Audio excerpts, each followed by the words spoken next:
alors attends, parce que j'ai l'impression que tu m'as quand même fait une petite réponse politiquement correcte sur qu'est-ce que c'est qu'être fortuné. Moi, je considère qu'une fois qu'on commence à avoir 3 à 5 millions de côté, là, on commence à pouvoir vraiment réfléchir très différemment. On n'apprend pas assez aux enfants ou aux jeunes adultes à comprendre quelles sont ces mécaniques. C'est un peu comme si toi, Jordan, tous les jours, il y avait un article de journal sur ta journée. On te dit... Jordan, aujourd'hui, tes podcasts, c'était moyen, franchement. Et puis le lendemain, on va te porter au nu. C'est extraordinaire ce que tu fais. Il n'y a pas un podcast en France qui te va à la cheville. Et toi, tu dois vivre avec ça. On dit que la France a 60 millions de sélectionneurs. Et au niveau régional, c'est pareil. En Alsace, chacun a son avis sur l'équipe. Chacun a son avis sur les décisions qu'on prend. Ah, celui-là, il ne fallait pas le vendre. Celui-là, il ne fallait pas l'acheter. Cette souffrance collective suivie d'une explosion de joie, c'est ce qui crée une émotion intense. Et la souffrance ensemble crée des liens aussi extraordinaires. Il y avait certains salariés qui étaient encore de l'ancienne aventure, qui ont été donc licenciés au moment où le club a déposé le bilan. Ils continuent à venir bosser. Je sais pas si vous avez déjà vu une entreprise qui fait ça. Ils continuent à venir. Non, je crois pas, non. Ouais. Mais il y a des gens, ils se sont fait licencier, le lendemain, ils sont venus bosser.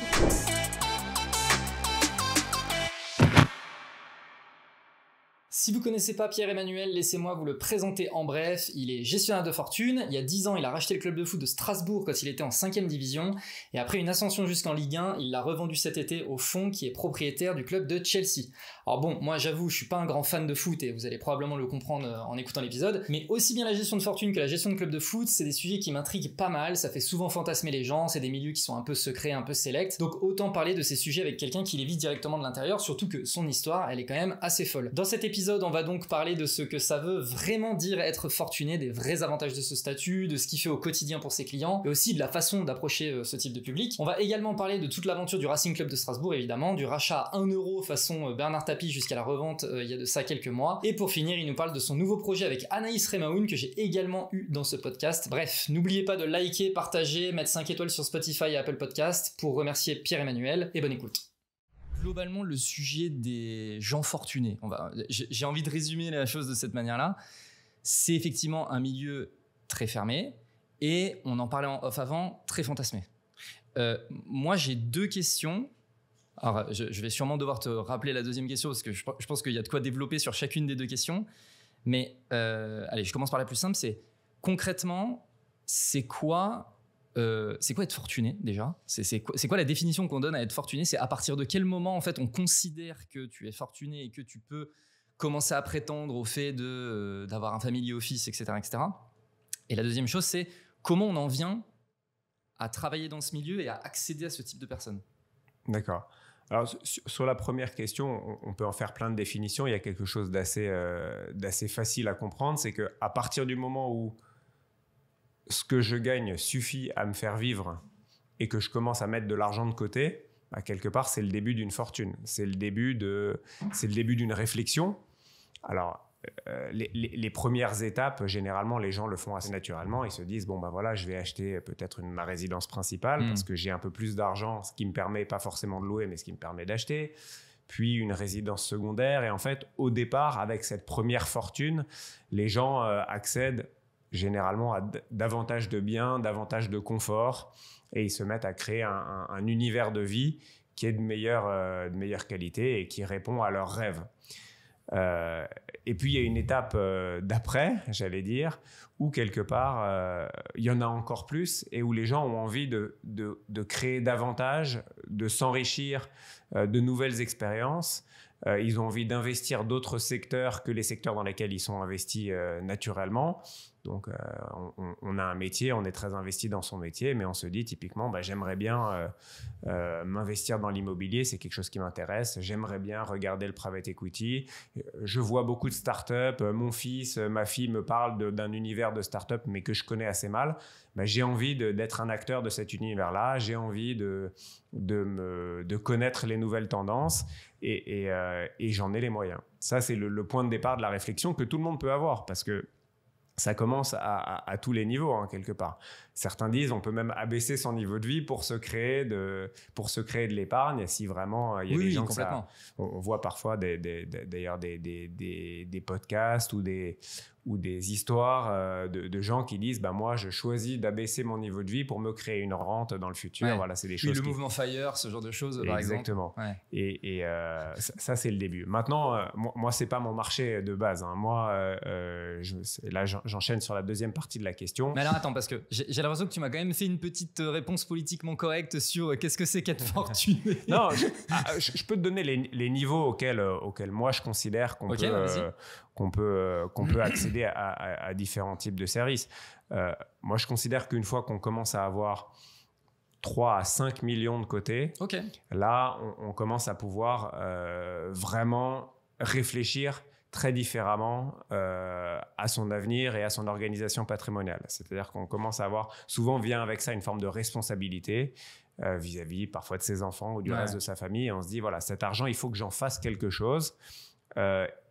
Et cette responsabilité, ça peut aussi être une responsabilité vis-à-vis du monde. Il y a des gens qui s'estiment très chanceux et qui disent, voilà, moi, je veux faire, par exemple, de l'impact.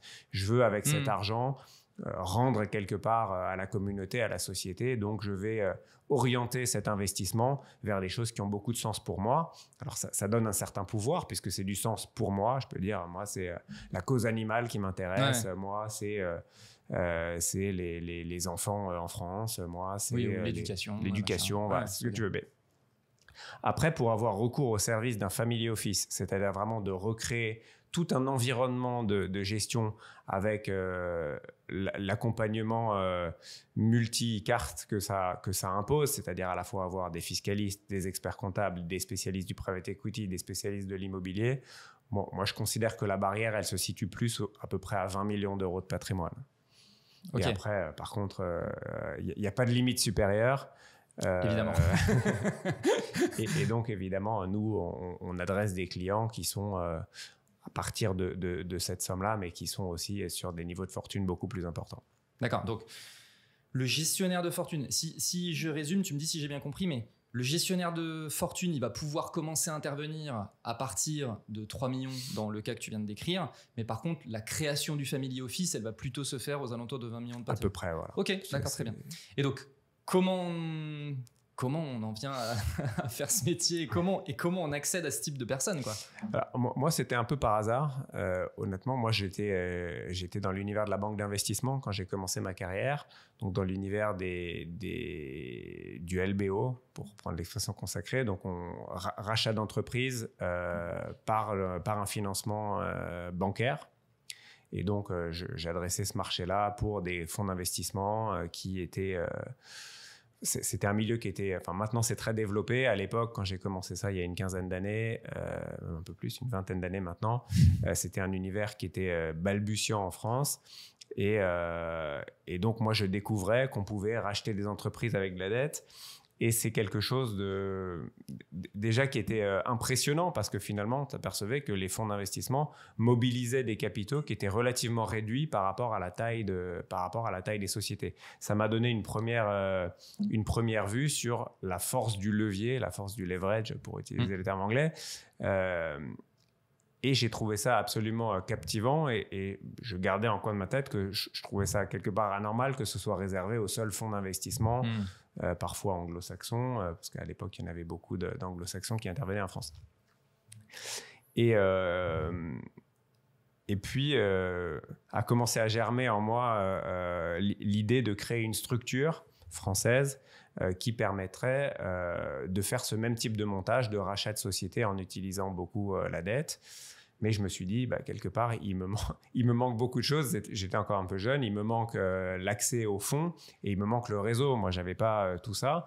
Et je me suis dit qu'il fallait que je trouve mon exact opposé, c'est-à-dire quelqu'un qui avait beaucoup de fonds, qui avait beaucoup de contacts, mais qui n'avait pas forcément la capacité d'exécution de deal et qui n'avait pas forcément seul la volonté de s'y lancer. Et j'ai rencontré un premier client comme ça, avec qui on a créé une structure d'investissement commune, complètement par hasard.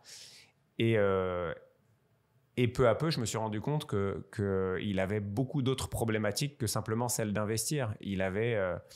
la nécessité de construire autour de lui un environnement qui permettait d'avoir accès à des deals, de pouvoir les traiter facilement, parce qu'on a une concurrence féroce quand il y a des entreprises qui sont à vendre, quand il y a des produits financiers dans lesquels investir, il faut être rapide, il faut être agile, et tout est une question d'environnement. Lui, il n'avait pas cet environnement-là, et donc j'ai créé pour lui cet environnement. On a eu beaucoup de succès dans cette entreprise de création d'environnement autour de lui, parce c'est un entrepreneur connu et respecté. Et j'ai en fait répliqué après cette formule auprès de plusieurs clients en créant une société dédiée, une plateforme de services financiers pour cette clientèle-là. D'accord. Donc, de toute façon, tu commences avec une personne et puis tu as tes réussites avec cette personne-là qui te donne accès à d'autres choses. Exactement. Exactement. C'est un milieu, comme tu le disais, qui est relativement fermé, mais surtout avec beaucoup de gens qui se connaissent, il y a beaucoup de prescripteurs communs, il y a beaucoup de dialogues entre eux, et donc finalement un bon mot et ça peut s'étendre. Mais après, c'est surtout un travail bien fait. C'est des gens qui sont ultra exigeants. Alors c'est un domaine d'une exigence rare parce que c'est des gens qui ont l'habitude de l'excellence. Souvent, c'est des gens qui ont réussi. Ils ont sur leur passage sélectionné les meilleurs pour travailler avec eux. C'est d'ailleurs un des facteurs clés de réussite. Et donc quand on arrive dans l'univers du conseil pour ces gens-là, il y a un niveau d'exigence qui est hyper important.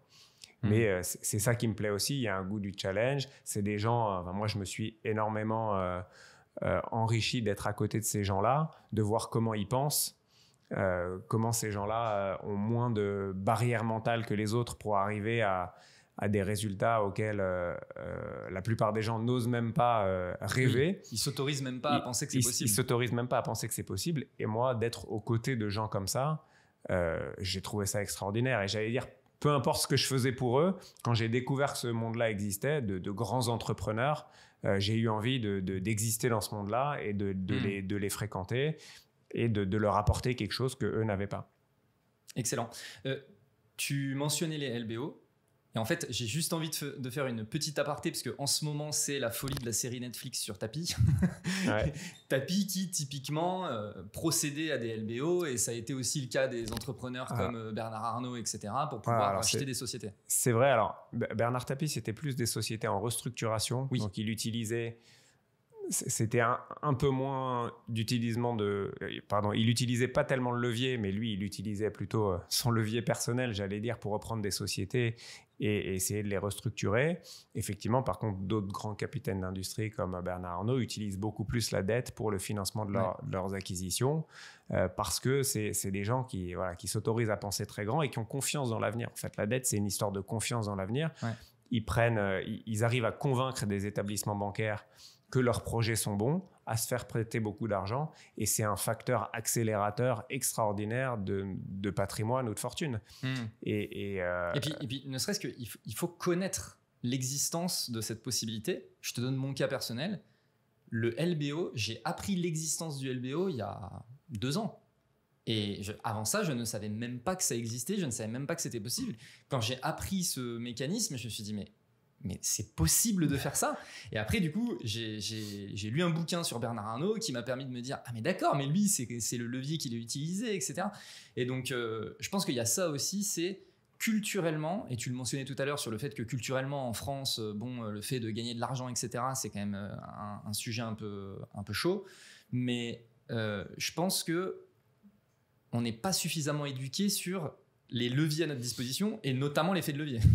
C'est une des raisons de ma présence ici, mais je considère que l'éducation financière, au-delà du fait qu'on dit l'argent est tabou en France, etc., ce genre de choses, on essaye quand même un peu d'en revenir. Il y a de plus en plus de dialogues ouverts sur le sujet, mais dans l'éducation, par contre, c'est-à-dire vraiment dans le système éducatif, dans les universités autres que dans les écoles de commerce, on n'apprend pas assez aux enfants ou aux jeunes adultes à comprendre quelles sont ces mécaniques. Alors, la mécanique du levier, alors les gens le comprennent un peu quand il s'agit d'acheter leur résidence principale. Ils comprennent bien.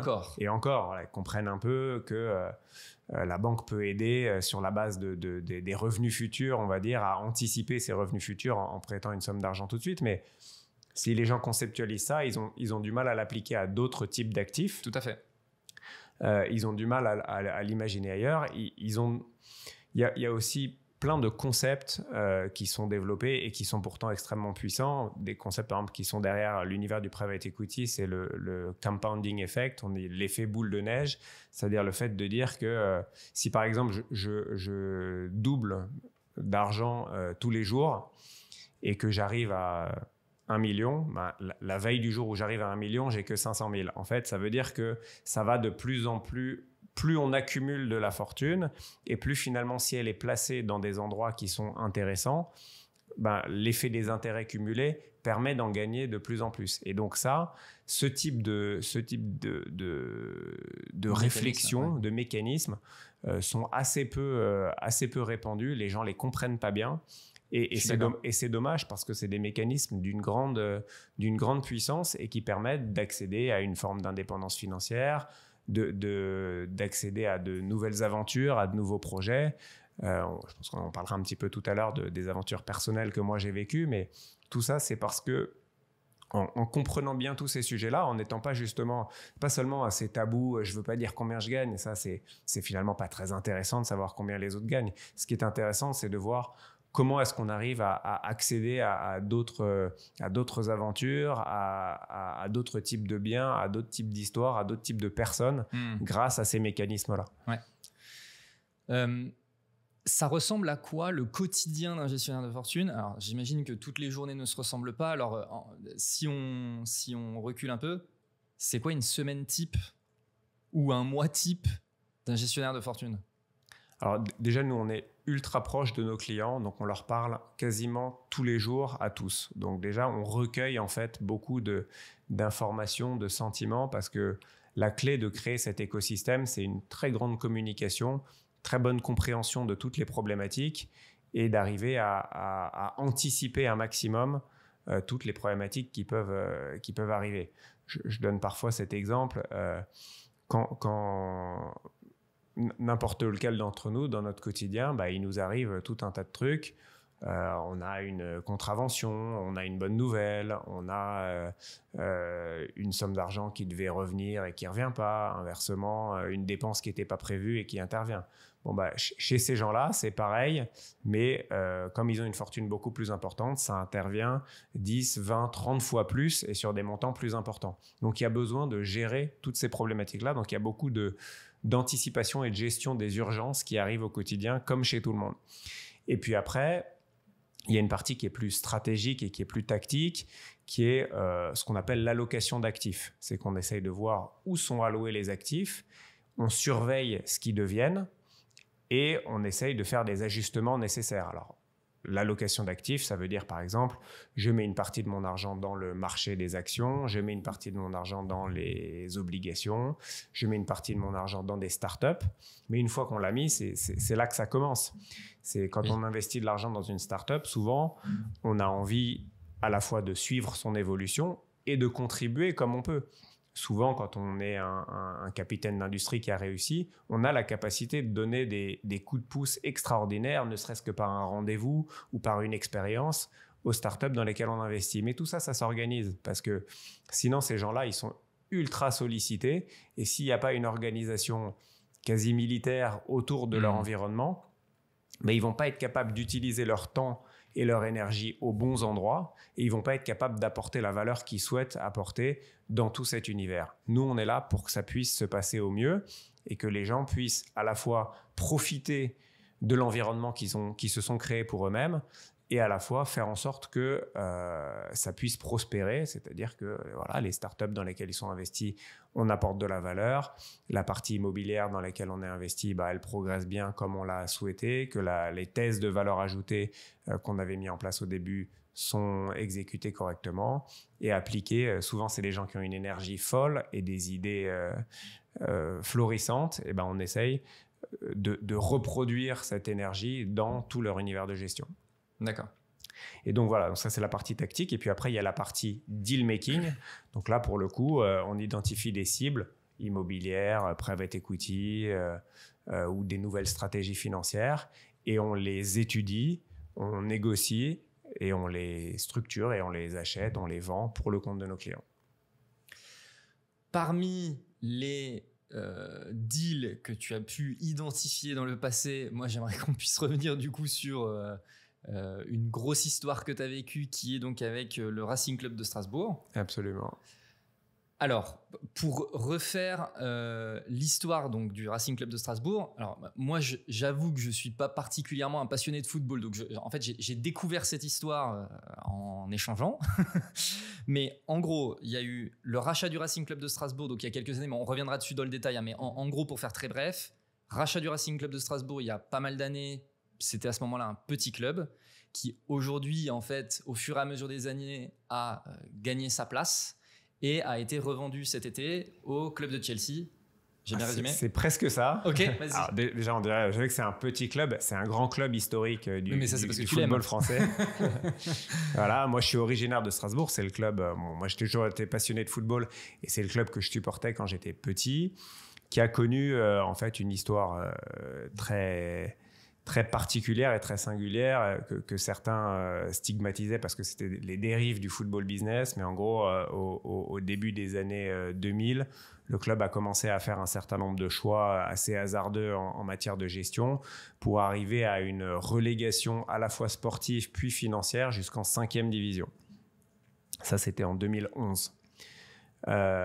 Et c'est à ce moment-là que j'ai contribué à structurer un groupe d'entrepreneurs locaux, donc de la région, qui étaient des passionnés du club et qui ont décidé de reprendre en main, sous la houlette d'un président brillant qui s'appelle Marc Keller, qui est un ancien joueur de football et brillant gestionnaire aussi. Et autour de lui, on a créé un groupe d'entrepreneurs pour reprendre le club en 5e division. Alors, il avait à la fois cette histoire, c'est un club qui a été champion de France en 79, donc il avait une histoire de grand club, mais le quotidien de ce club, c'était devenu le quotidien de tous les clubs amateurs, c'est-à-dire des déplacements en train ou en bus, ou chacun avec sa voiture, des stades qui sont des stades de campagne, comme on joue, j'allais dire, au niveau amateur.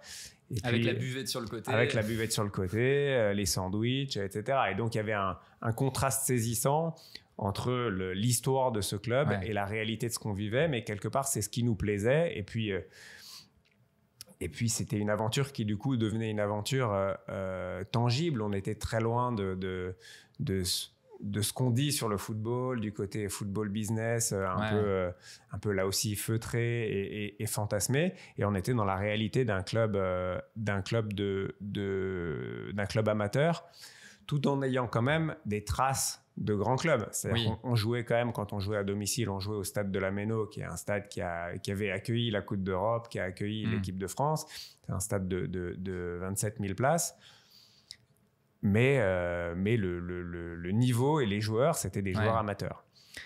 Et on a connu très vite un succès sportif et populaire sans précédent, puisqu'on battait chaque année dans chaque division les records de spectateurs pour la division concernée en Europe.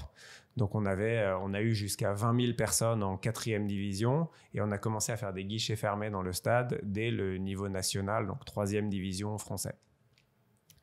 Et ça, ce mérite-là, évidemment, ça revient aux joueurs aussi parce qu'ils ont réussi à créer un environnement fantastique. Mais c'est aussi l'aventure, c'est-à-dire qu'on a créé une identification forte entre les supporters et l'équipe d'actionnaires qu'on était, qui étaient des actionnaires locaux, que des passionnés du club. Et ça venait un peu contraster avec ce que la France était en train de vivre, et notamment au PSG, et avec des investisseurs étrangers qui prenaient le contrôle des différents clubs en Europe.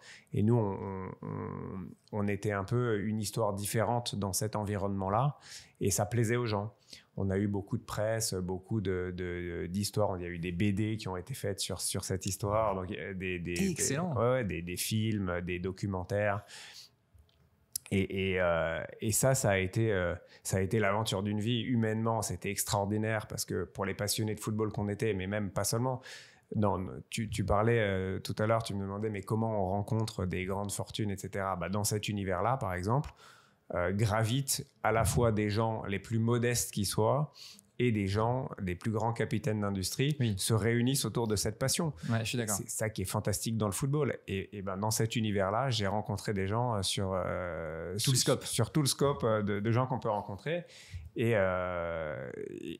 qui sont partagés par la même passion. Et donc, tout de suite, ça crée des liens et ça a été une aventure déjà entre nous extraordinaire. Et puis, avec le public, la ville de Strasbourg et même le public français, ça a été une histoire exceptionnelle qui effectivement a connu une tournure particulière cet été où l'équipe d'entrepreneurs que nous sommes, tout en conservant le contrôle, enfin le management de la société, on a cédé le capital à un fonds d'investissement qui possède aussi le club de Chelsea pour aller vers des nouvelles organisations dans l'univers du football. Ça s'appelle la multipropriété, où il y a en fait un même acteur qui possède plusieurs clubs de football pour essayer d'y introduire des logiques de groupe, c'est-à-dire des logiques d'optimisation d'un certain nombre de paramètres, tout en conservant évidemment une identité locale et régionale forte, un management complètement indépendant, mais en essayant d'avoir une réflexion qui permet d'améliorer à la fois la qualité du spectacle pour les spectateurs, la qualité des infrastructures,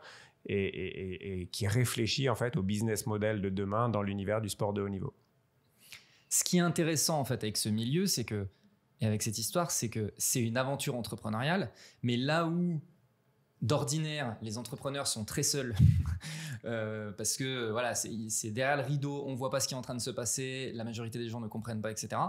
Là, c'est une aventure entrepreneuriale qui se fait en public et qui est encouragée par le public aussi. Absolument. Et en fait, c'est dingue parce que tu entreprends et tu as un public derrière qui t'encourage. Ah oui, alors, pour utiliser une image que j'ai ressentie, c'est un peu comme si toi, Jordan, tous les jours, il y avait un article de journal sur ta journée. Et on te dit, Jordan, aujourd'hui, tes podcasts, c'est tes moyens, franchement. Et puis le lendemain, on va te porter au nu. C'est extraordinaire ce que tu fais. Il n'y a pas un podcast en France qui te va à la cheville. Et toi, tu dois vivre avec ça. C'est vrai qu'il y a des jours où on est plus en forme, des jours où on est moins en forme, mais généralement, comme c'est pas écrit dans le journal, on vit avec beaucoup mieux. Là, il faut savoir gérer cette amplitude. Toutes nos décisions sont commentées, et même à niveau amateur, hein, quasiment, parce qu'à la limite, les gens qui rentrent directement, quand tu vas travailler au PSG ou quand tu vas être joueur au PSG, tu as été habitué à cet environnement. Bien sûr. Nous, en tant que dirigeants de clubs sportifs amateurs, au départ, on ne savait pas comment vivre cette exposition, et c'est parfois difficile à vivre parce que c'est vrai que quand tu as des articles dithyrambiques, tu as envie de bomber le torse, et parfois quand tu vois des choses écrites sur des décisions un peu plus hasardeuses que tu as prises, tu aurais préféré que personne ne le sache. Et ben, c'est pas possible dans cet univers-là, donc il faut apprendre à vivre avec. Et c'est extraordinaire, mais c'est vraiment le commentaire quotidien sur toutes les décisions que tu prends. Oui, puis en plus de ça, encore une fois, comme tu le mentionnais, le football, c'est extrêmement populaire. Vraiment, tu t'adresses à absolument tous les niveaux de la population. Et donc, naturellement, tout le monde y va de son petit mot. Je veux dire, c'est quand même assez logique. On dit que la France a 60 millions de sélectionneurs. Et au niveau régional, c'est pareil. En Alsace, chacun a son avis sur l'équipe. Chacun a son avis sur les décisions qu'on prend. Ah, celui-là, il ne fallait pas le vendre. Celui-là, il ne fallait pas l'acheter.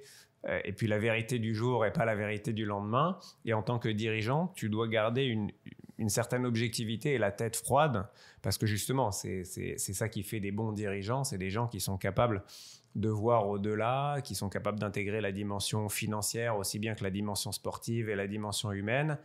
Et ça, les gens qui sont simplement, entre guillemets, supporters, n'ont pas forcément bien sûr. envie...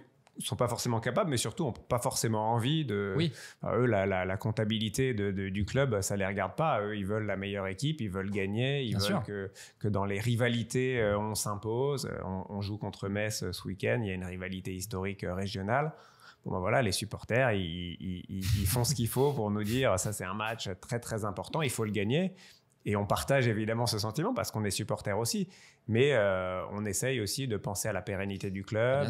Bien sûr. On doit penser aussi aux arbitrages financiers qui vont permettre au club d'être là encore dans 10 ans, dans 15 ans et d'être toujours compétitif. Ça, c'est le propre de tous les dirigeants. Mais dans le sport de haut niveau, c'est difficile à faire parce qu'on est victime de cette pression du quotidien. Je comparerais ça un peu à des dirigeants qui ont leur société en bourse. Eux aussi, ils doivent penser au long terme. Tout à fait. Et à la fois, le court terme s'impose à eux parce que c'est très commenté. Mais dans le football, c'est presque plus exacerbé parce que c'est émotionnel. Il y a une émotion, ce n'est qu'émotionnel. Hein. Le foot, c'est que de la création d'émotions pour les gens. C'est ça qu'on vend aussi, mais c'est ça qu'on fait vivre aux gens. Oui. C'est des émotions intenses. Je pense qu'il y a pas plus grand créateur d'émotions que le sport aujourd'hui. Je suis d'accord. Alors, évidemment, l'industrie du cinéma, il y a plein d'autres gens qui pourraient le prétendre, mais avec cette amplitude, j'en connais pas beaucoup. Et l'avantage, contrairement au cinéma, de la réalité. Voilà, le live, la réalité, puis il y a des histoires dans l'histoire. Tous les jours, on peut mettre l'accent sur le parcours d'un joueur qui sont des parcours tout à fait extraordinaires. Toi, tu suis le parcours d'entrepreneur. Quelque part, on pourrait faire la même chose, et certains le font d'ailleurs sur des parcours de joueurs qui sont des gens qui ont des parcours de vie souvent extraordinaires. C'est des gens qui sont jeunes déracinés souvent, même quand ils restent dans leur propre pays, souvent ils doivent quitter jeunes leur famille pour aller dans des centres de formation où finalement il y a une concurrence hyper importante, ils sont loin de leur famille, et je parle même pas de ceux qui quittent leur pays parce que parfois ils sont pas nés dans des pays où il y avait des infrastructures nécessaires, et pour eux il y a un choc qui est parfois un choc évidemment culturel. Et parfois, il y a des météos qui sont très différentes. On voit des joueurs qui partent d'Afrique pour être formés en Norvège. C'est quand même une réalité quotidienne qui est extrêmement différente. Et c'est des gens qui ont des parcours de vie extraordinaires. Souvent, on stigmatise, on dit c'est des gens qui ne sont pas très intelligents, etc. Moi, je trouve que c'est des gens qui ont une intelligence émotionnelle et une intelligence de vie qui est hors du commun, supérieur à la moyenne. Okay. Après, effectivement, des gens qui ont souvent été qui ont accordé moins d'importance, on va dire, à la partie scolaire de leur éducation, et donc qui n'ont pas forcément toujours les mêmes codes que les gens qui les jugent, mais c'est donc une intelligence situationnelle hors du commun. C'est tellement... D'ailleurs, aujourd'hui, pour en revenir sur le côté cinéma versus sport, en réalité, c'est tellement... divertissant, ça regroupe tellement les gens, ça crée tellement d'émotions que le cinéma se met à s'imprégner de ce milieu. On voit maintenant Netflix qui fait tous les docus sur la F1, sur le foot, sur le tennis, sur etc. Ouais. Et ça montre vraiment que en fait, les émotions que ça crée, elles sont aussi faites pour être retranscrites sur les écrans. Ce type de partenariats sont bénéficiaires en fait pour les deux côtés. Bien sûr. C'est-à-dire qu'à la fois, effectivement, Netflix va faire de l'audience parce qu'elle va s'appuyer sur quelque chose d'extrêmement populaire. Et pour le football, où l'exemple le plus criant, c'était sur la Formule 1. La F1, ouais. Les gens, en regardant un Grand Prix, ils ont du mal à comprendre la subtilité parce qu'il faut une certaine subtilité pour comprendre, surtout dans des sports où finalement on voit assez peu de différences visuellement. Encore, dans un match de football, visuellement, c'est plus facile à voir, mais dans un Grand Prix de F1, qu'est-ce qui fait que Verstappen gagne tous les Grands Prix ? Est-ce que c'est que la voiture ou est-ce que c'est son pilotage ?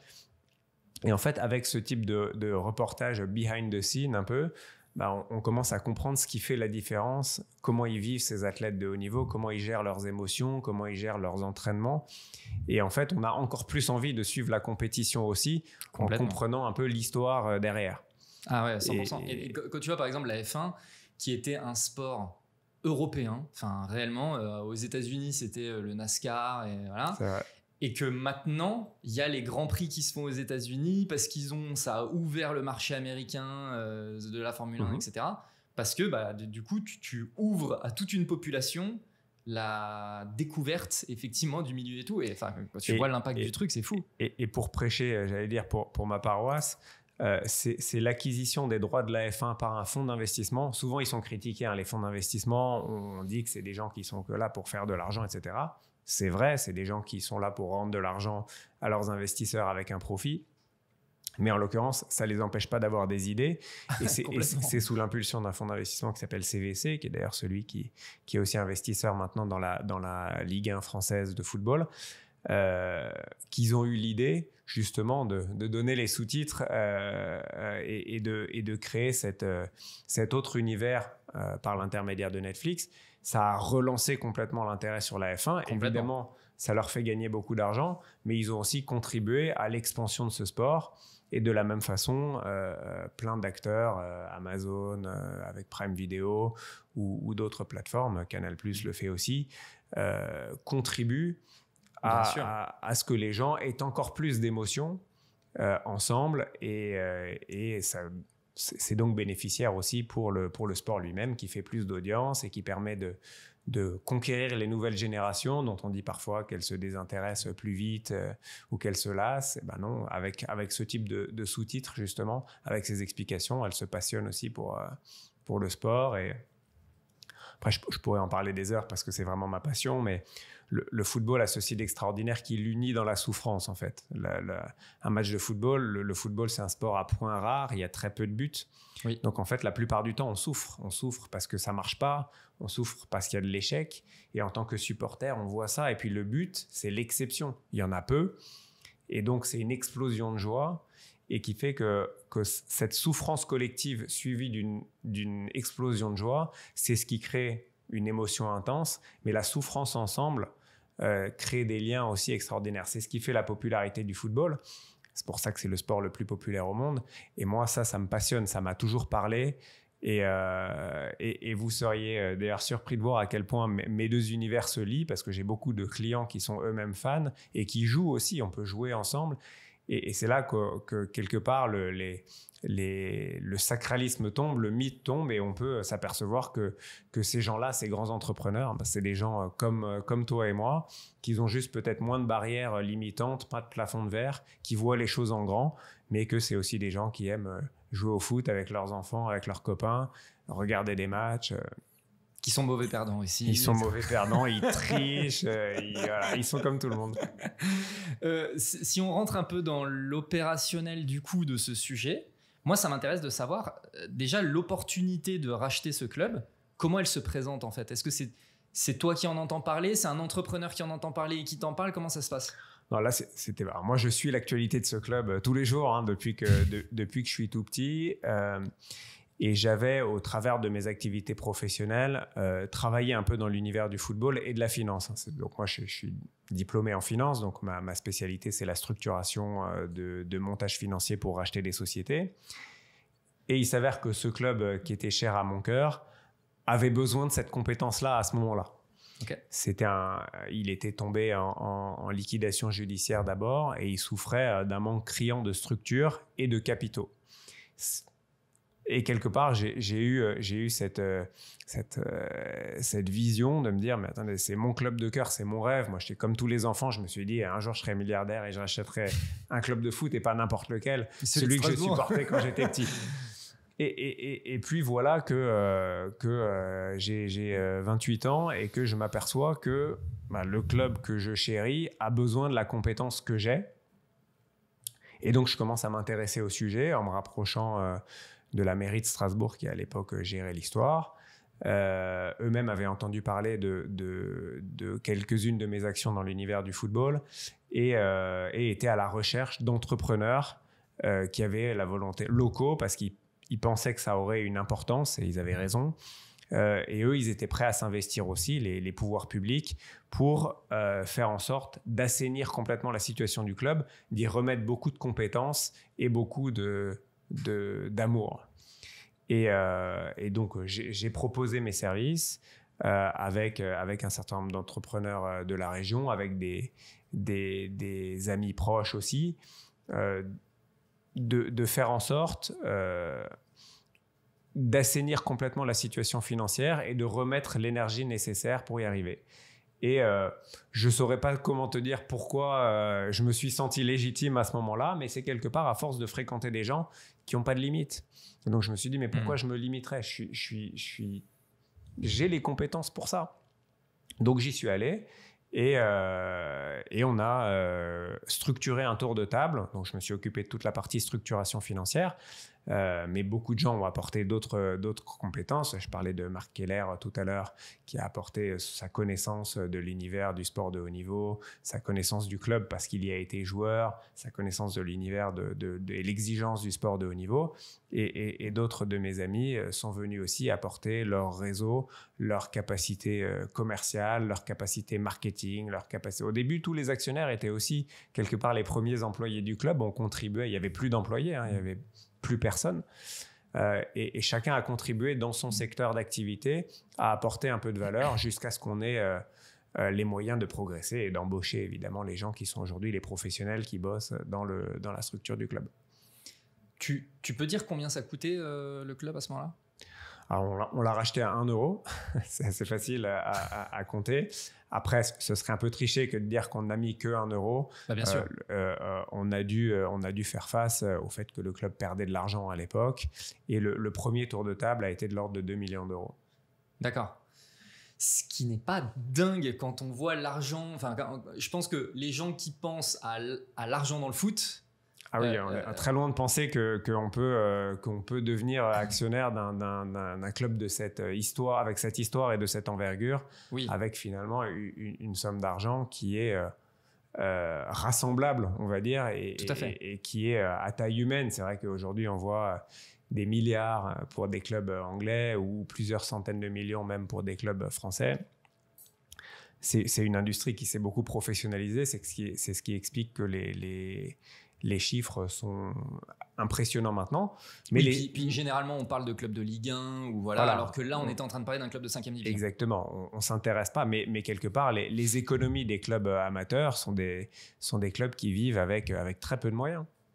Et quelque part, il y a d'autres histoires. Le club de Montpellier, par exemple, c'est un entrepreneur local qui s'appelle Louis Nicolin, qui a créé de toute pièce un club au milieu des années 70 et qui aujourd'hui est un acteur référence de la Ligue 1. Alors, il y investit beaucoup d'argent personnel, mais au départ, c'était rien aussi. Donc, ça existe et c'est la beauté du sport. Hein. Le sport, il y a de belles histoires comme ça. Il n'y a pas que ça, mais il y a de belles histoires. Oui, oui. Bah là, l'histoire, elle se fait dans la croissance, mais il y a eu une époque où effectivement, c'était en train de... voilà, donc c'était pas une belle histoire à ce moment-là. Non, c'est sûr. Et donc, toi, à ce moment-là, donc tu es vraiment partie prenante là-dedans. Donc, ce n'est même pas en tant que gestionnaire de fortune, on va dire, où en fait, tu avais un de tes clients qui était propriétaire et où il te demandait ton avis sur la gestion du club et tout. C'est vraiment, à ce moment-là, tu étais vraiment partie prenante. J'étais vraiment partie prenante. C'est juste que j'ai utilisé les compétences que j'avais développées dans mon métier primaire, qui était celui de structurer des opérations et d'aller trouver des capitaux pour insuffler à la fois de l'énergie financière et de l'énergie tout court dans des sociétés. Et là, je l'ai fait pour un club qui était cher à mon cœur et en rassemblant de l'argent qui venait de gens que je connaissais ou que je ne connaissais pas. C'est on va dire, des gens qui se connaissaient. Un écosystème, un réseau. C'est un écosystème. Tout le monde ne se connaissait pas au départ, mais c'était toujours des amis d'amis et au final, très vite, on s'est aperçu qu'on avait beaucoup de points communs et avant tout l'amour de ce club, et c'est ce qui a fait la réussite de ça. Personne n'y est allé pour la réussite financière, tout le monde y est allé parce qu'ils avaient envie de s'impliquer et envie de revoir ce club au plus haut niveau français. On s'était donné comme plan de retrouver le professionnalisme, c'est-à-dire la Ligue 2 en 5 ans.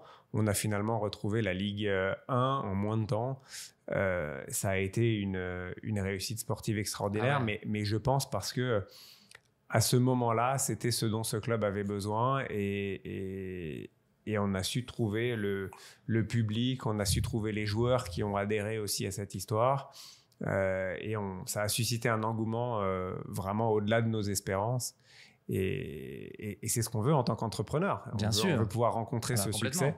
Et ça a été une histoire fantastique. Ah bah j'imagine. Et donc, tu reprends le club.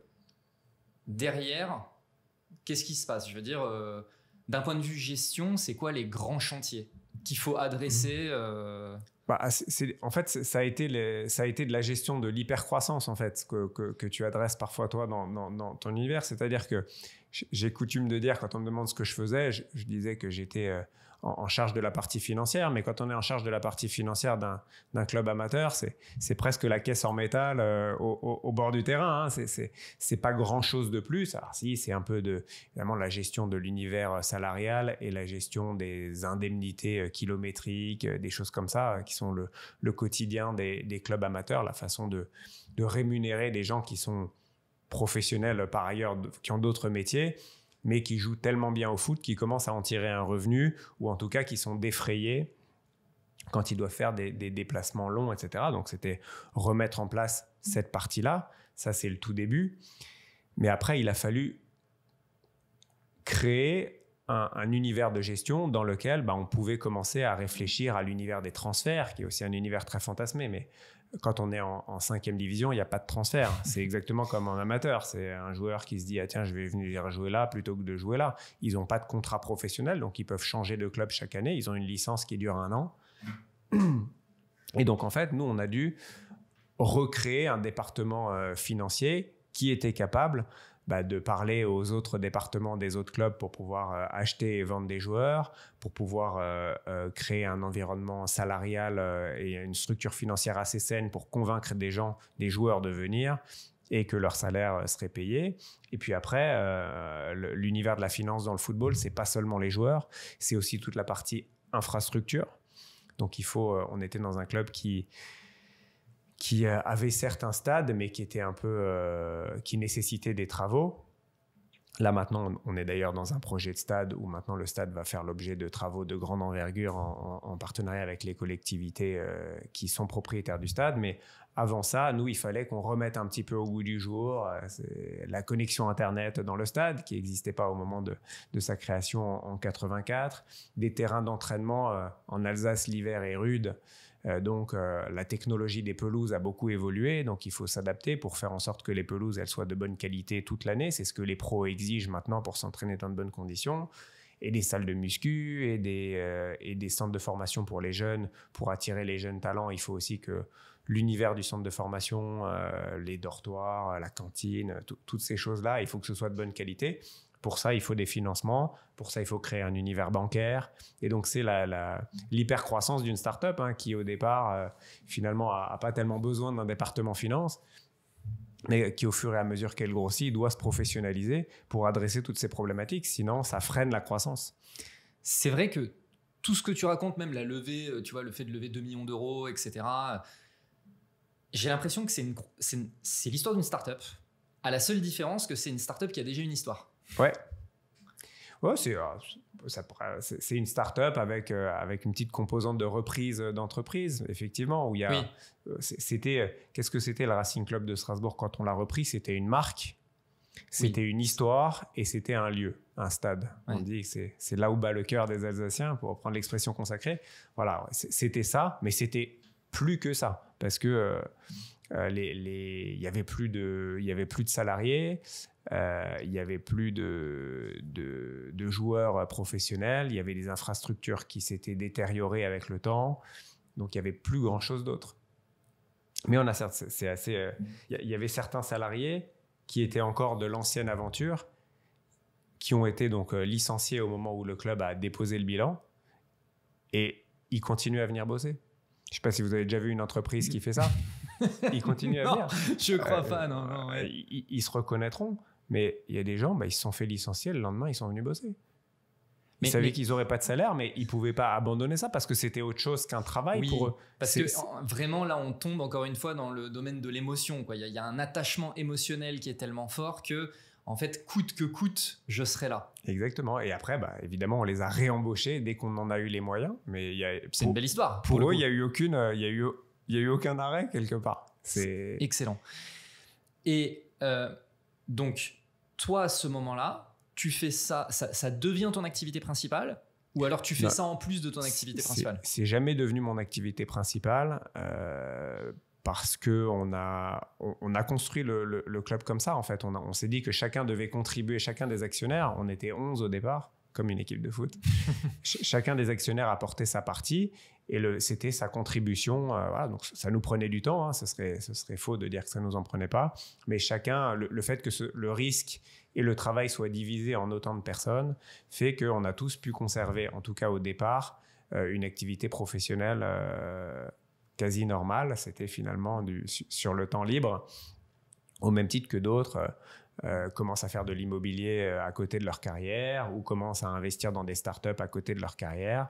Et ben nous, on a fait du football. Mais moi, enfin, tu vois, le fait de l'aborder de cette manière-là, ça me fait beaucoup penser à l'investissement que peuvent avoir certaines personnes dans le domaine associatif, tu vois, où en fait, exactement. Je vais donner de mon temps à l'association des parents d'élèves ou j'en sais rien, mais je vais donner de mon temps à l'association le week-end, je vais prendre une journée pour faire ci, pour faire ça, pour aller organiser, je sais pas, le trail de mon village. Je dis ça parce qu'il y a un trail là où j'habite ce week-end, mais il y a des gens qui s'investissent là-dedans et j'ai l'impression qu'en fait, ce que tu es en train de décrire, c'est un peu une espèce de mix de tous ces univers, à savoir la start-up, la reprise d'entreprise, l'associatif. L'analogie est d'autant plus vraie que les clubs de football, c'est avant tout une association. Ouais. Il y a une association du Racing Club de Strasbourg, c'est elle qui a d'ailleurs ce qu'on appelle le numéro d'affiliation. C'est l'association qui a le droit de jouer dans le championnat de football professionnel. Et après, il y a une structure professionnelle qui loue, entre guillemets, à l'association le droit de construire une équipe professionnelle qui va jouer. Donc oui, c'est exactement ça. C'est au départ un investissement associatif et comme toutes les associations qui grossissent, au bout d'un moment, même les associations, elles commencent à avoir des salariés, elles commencent à avoir des problématiques de gestion de grande ampleur. Et ben, c'est un peu la même chose. Bien sûr. Et donc, fast forward jusqu'à cet été. Donc, il y a un moment donné, comment ça se passe, du coup, ce moment où, bon, vous enchaînez les succès, hein, il faut le dire quand même, vous enchaînez les succès, et puis donc, il y a un moment donné, vous êtes approché par ce fonds d'investissement, c'est vous qui allez chercher l'appui d'un fonds d'investissement ? En fait, quand on est propriétaire d'un club de football, on considère, et d'ailleurs les supporters considèrent aussi que le club, ils en sont presque aussi propriétaires. Nous, en tant que propriétaires, nous, on s'était toujours dit, on ne veut pas prendre en otage le club. On veut que le club puisse toujours progresser.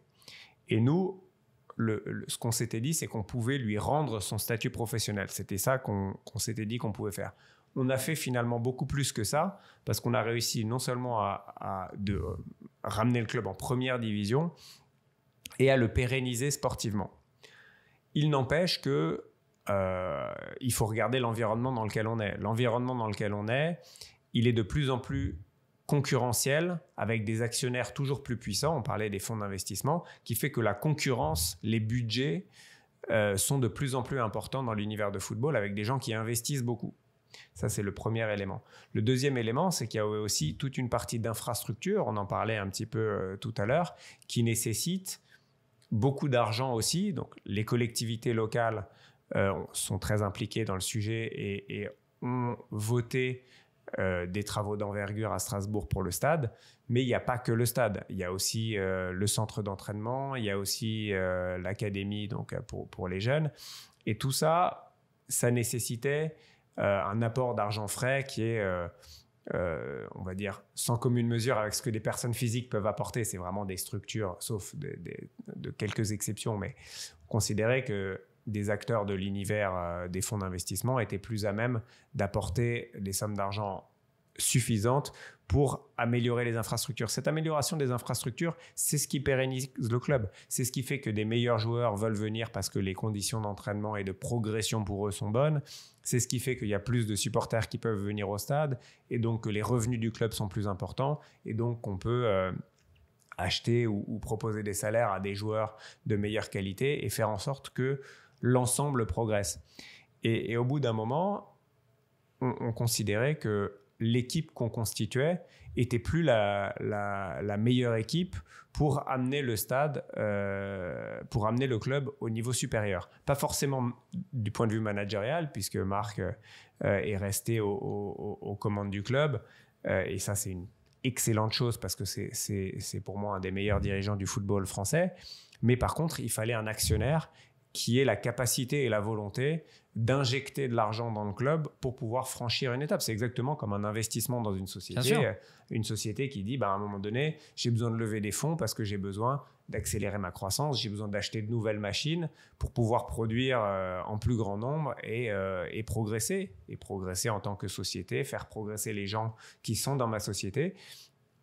C'était exactement ça. Et donc, on a commencé à regarder l'environnement pour voir quel serait le meilleur acteur pour nous accompagner.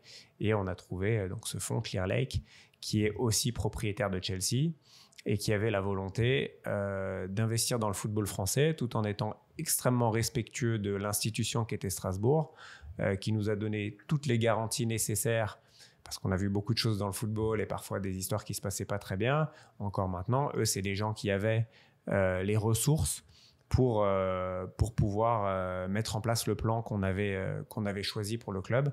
Et d'ailleurs, aujourd'hui, ils ont respecté à la lettre ce qu'ils avaient dit et ça continue. Ok. Dans toute cette histoire de croissance et là de revente, capital, etc., est-ce que en tant qu'actionnaire, donc au début, voilà, c'est très associatif, comme tu disais, donc il y a de l'argent qui est investi, personne ne gagne de l'argent, etc. Est-ce qu'il y a un moment donné où tout de même, il y a cette approche capitalistique où tu te mets à gagner, toi, de l'argent de cette histoire ou tout ça ? Jamais au cours de la vie du deal, on a gagné de l'argent parce qu'on réinvestissait tous les profits toujours dans la croissance du club et donc en fait dans l'amélioration de l'effectif joueur parce qu'il y avait un univers toujours plus compétitif et parce qu'on n'était pas là pour ça. Honnêtement, on avait un engagement, on prenait tous énormément de plaisir.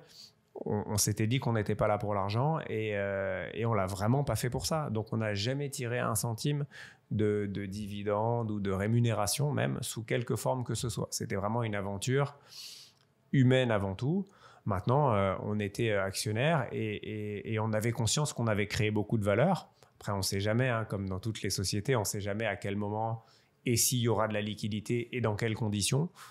Mais évidemment, on a pris conscience à un moment donné qu'on avait créé de la valeur et que peut-être qu'un jour, il y aurait un acteur qui serait prêt à nous racheter et non seulement investir dans le club, mais aussi quelque part nous récompenser financièrement parce qu'on a eu beaucoup d'autres récompenses, mais nous récompenser aussi financièrement de ce qu'on a fait. Et c'est ce qu'on a obtenu, mais tout en ayant toujours, et c'est vraiment sincère, l'intérêt du club avant tout. Oui. Et donc, on cherchait toujours un acteur, non pas qui maximisait notre prix de sortie, mais qui aussi pérennisait le club dans l'univers professionnel français. J'ai envie de dire, pour moi, une des preuves de ce que tu viens de dire et du fait que ça a été fait dans l'intérêt du club, etc., c'est aussi que vous restiez au management. Absolument. Ça a été quelque chose d'important pour nous parce que c'est un gage de continuité et c'est un gage que les nouveaux actionnaires avaient envie de conserver l'image régionale du club et aussi la qualité du management qu'on avait et toutes les réussites qu'on avait emmagasinées ces 12 dernières années.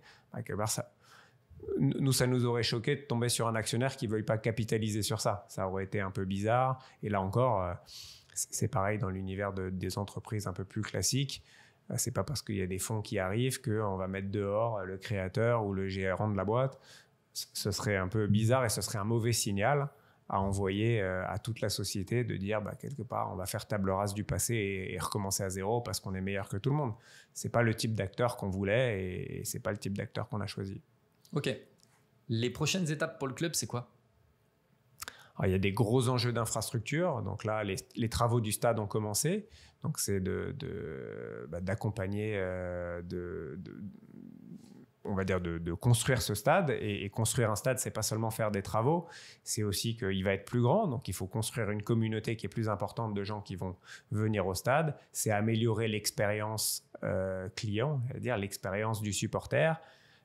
Strasbourg, c'est un club qui a comme particularité d'ouvrir ses portes plus de 3 heures avant les matchs et de les fermer plus de 3 heures après. C'est unique en France. C'est une culture plus anglo-saxonne ou germanique où les gens ont cette habitude-là.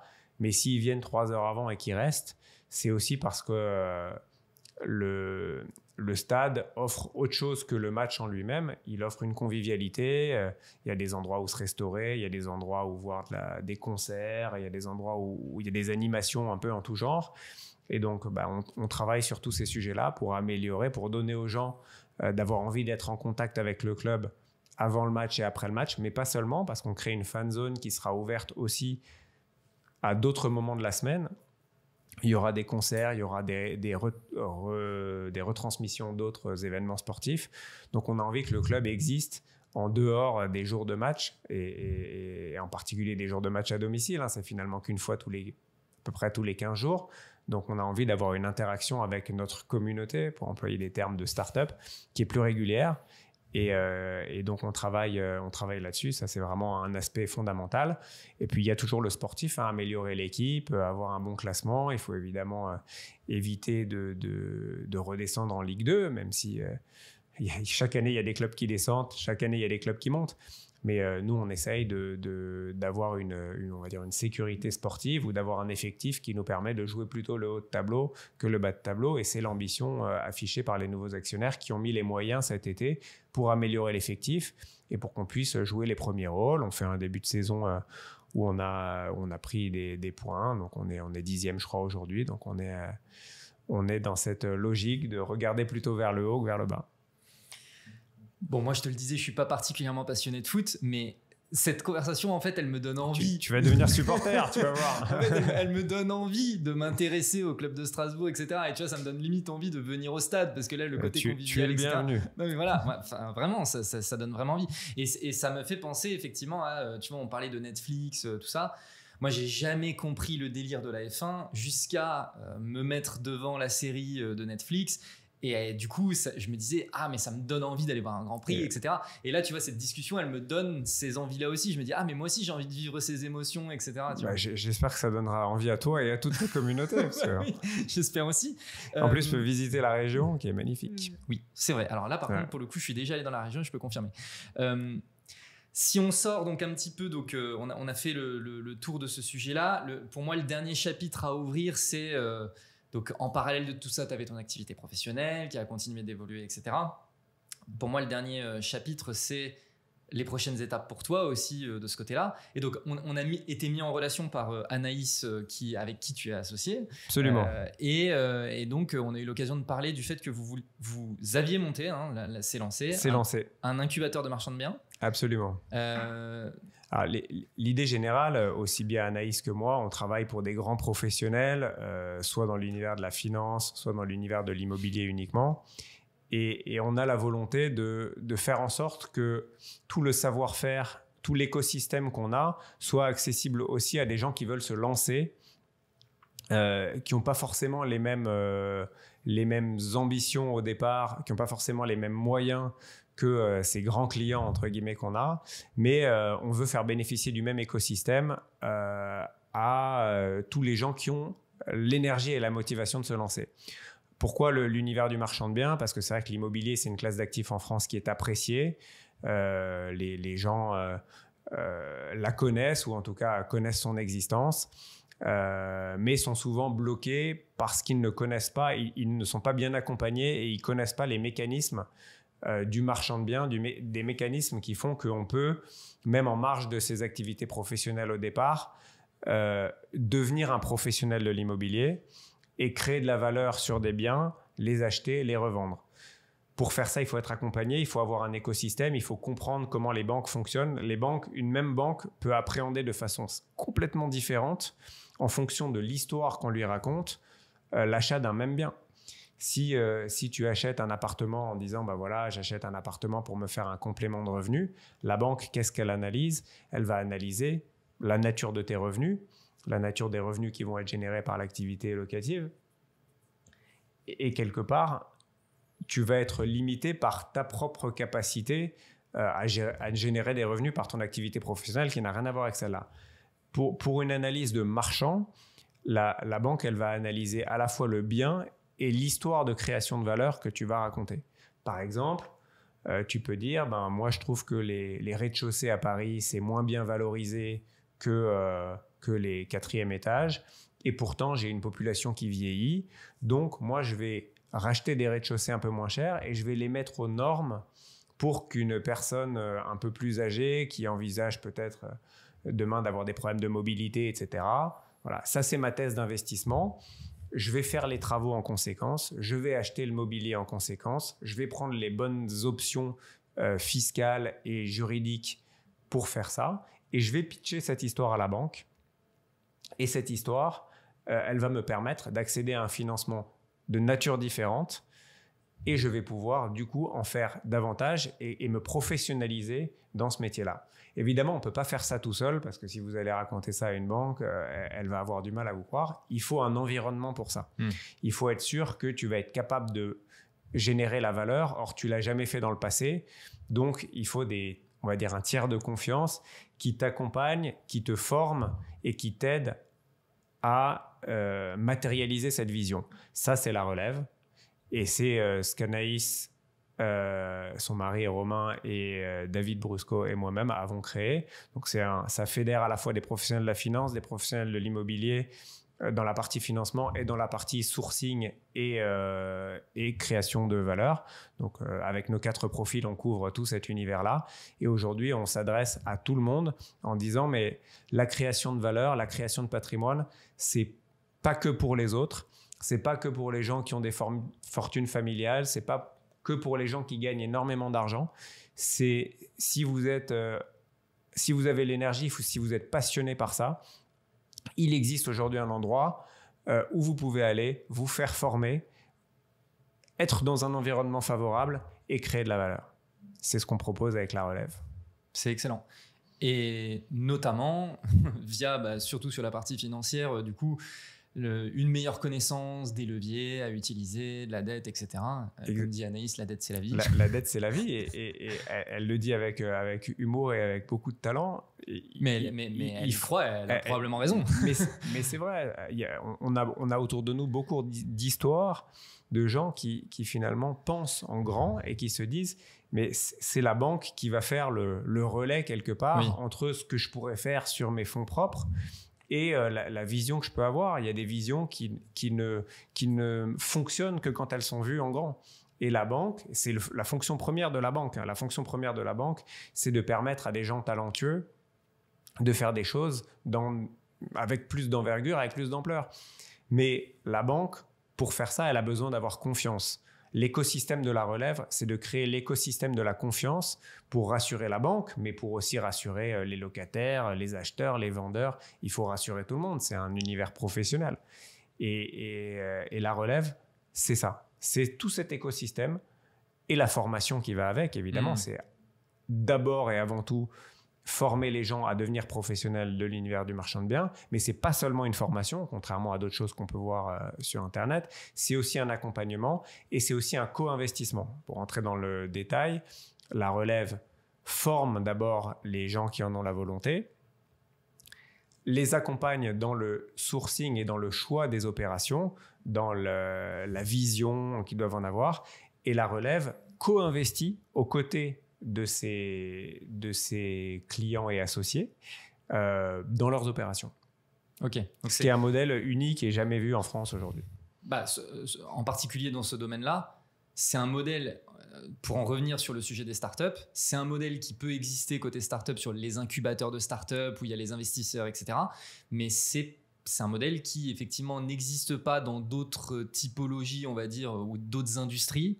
Et c'est assez intéressant de voir que effectivement, vous essayez finalement de reproduire ce même type d'écosystème, mais dans un milieu qui ne connaît pas ce type d'initiative. Exactement, parce que l'écosystème fait tout. On parlait des grandes fortunes et je te décrivais, moi, la passion que j'ai de vivre aux côtés de ces entrepreneurs et la chance que j'ai de le faire et l'opportunité que j'ai su me créer.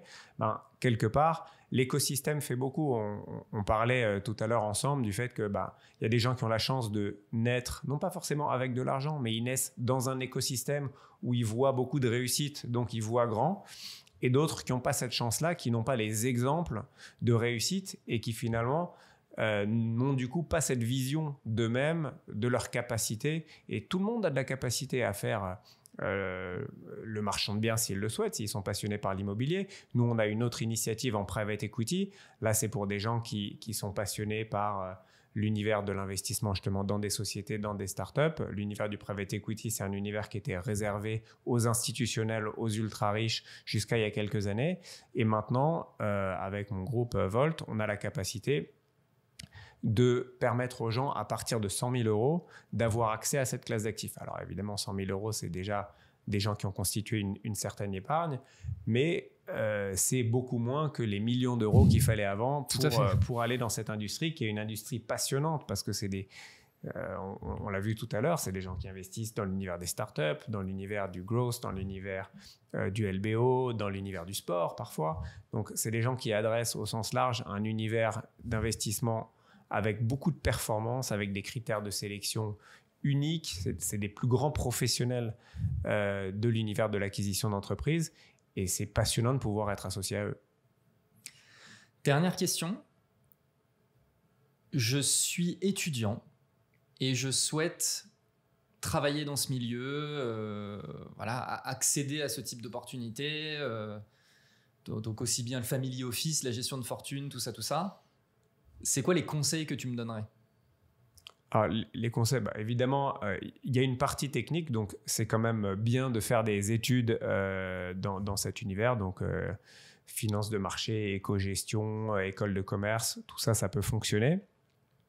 Mais il y a 1000 autres façons de s'intéresser à cet univers. Aujourd'hui, il existe des vidéos, il existe des podcasts, il existe des magazines qui traitent maintenant de ce sujet-là avec beaucoup d'intelligence.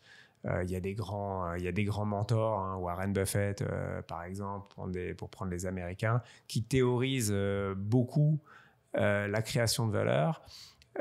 Et je pense que pour moi, on peut créer de la valeur dans tous les domaines. Moi, pour reprendre mon exemple, j'étais un passionné de football. Ma mère me disait que j'ai appris à lire dans l'équipe. Je ne pensais pas un jour en faire quelque chose de professionnel, mais quelque part, j'en avais une vision passionné, mais professionnel quand même. Je m'intéressais à tout l'univers du football, pas seulement au jeu. Je m'intéressais à comment sont rachetés les clubs, comment sont structurés les clubs, juste parce que ça m'intéressait. Et puis, c'est ce qui m'a permis de me sentir légitime au moment où l'opportunité s'est présentée. Je pense que dans l'univers de l'investissement, c'est la même chose. On peut s'intéresser, on peut gérer par exemple online des petits portefeuilles, même sans argent, vraiment juste en disant tiens, si j'avais 10 000 euros, je l'investirais dans telle classe d'actifs. Et je regarde, je peux regarder comment cette classe d'actifs évolue, si mon choix a été bon, s'il n'a pas été bon, pourquoi. Dans toutes les écoles de commerce aujourd'hui, il existe des clubs d'investissement. Il existe des startups aujourd'hui. Je pense par exemple à Goliath, qui est une startup dans laquelle on est investisseur, qui aujourd'hui propose des investissements dans des actions avec une appli extrêmement ludique et qui permet aussi de comprendre, de suivre des grands gérants, de voir comment ils travaillent. Et c'est des exemples à suivre. Donc, il ne faut pas attendre d'être un grand professionnel pour commencer à réfléchir à l'univers de l'investissement. L'univers de l'investissement, ça peut commencer dès 12-13 ans, à comprendre comment tout ça fonctionne, à essayer de le désacraliser et de se dire, mais moi aussi, je peux en être un acteur, chacun à son échelle. Il ne s'agit pas d'être tout orienté autour de l'argent. Moi, je ne crois pas à ça. L'univers de l'investissement, d'ailleurs l'investissement ou le patrimoine, c'est des mots qui sont utilisés pas seulement pour l'argent. On parle de s'investir dans une association, on parle d'investir un champ de connaissances, on parle de patrimoine génétique, on parle de patrimoine financier. Voilà, c'est des mots qui juste décrivent l'environnement dans lequel on a envie d'évoluer.